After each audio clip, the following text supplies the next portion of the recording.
আসসালামু আলাইকুম, সবাই কেমন আছেন? আশা করি আল্লাহর রহমতে সবাই ভালো আছেন। আজকে কয়েকটি কাঠ কিনে আনলাম আমার কোয়েল পাখির খাঁচা বানানোর জন্য।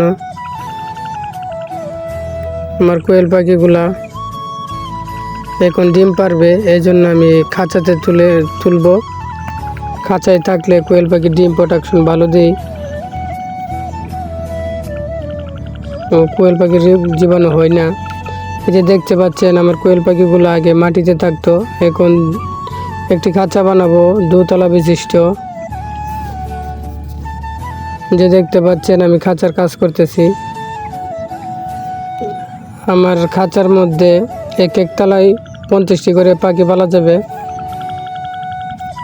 খাঁচা কত টাকা খরচ হলো ও কী কী লাগছে আপনাদেরকে সব বলবো। আমার খাঁচাটি বানাতে মোট খরচ হয়েছে 1150 টাকা।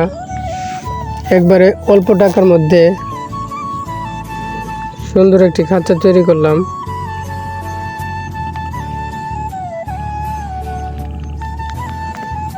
আচ্ছা, ভিতরে পাখি পাললে পাখিগুলো আপনার রোগ জীবাণু কম হয় ও ভিতরে ডিম পাড়ার সময় ডিমে ময়লা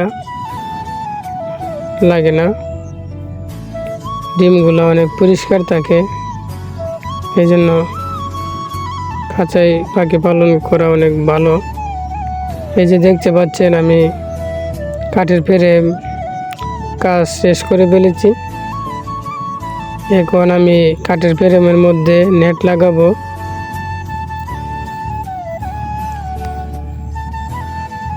এই যে নেটের কাজ থাকে নেটের কাজ শেষ।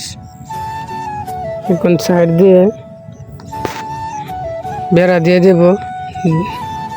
তারপরে আপনাদের খাঁচাটা কেমন হলো আপনাদেরকে দেখাবো।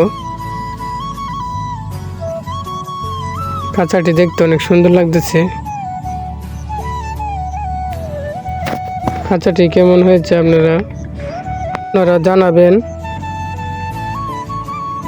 আমার খাঁচার কাজ কমপ্লিট। আমার খাঁচার ভিতরে পাখি ছেড়ে দিয়েছি। আমার খাঁচাটি দেখতে কেমন হলো আপনারা একটু কমেন্টে জানাবেন। তো আমার পাখিগুলোর জন্য সবাই দোয়া করবেন। আমি কয়েকদিনের মধ্যে একটি ইনকিউবেটর আনবো, সবাই দোয়া করবেন। আসসালামু আলাইকুম।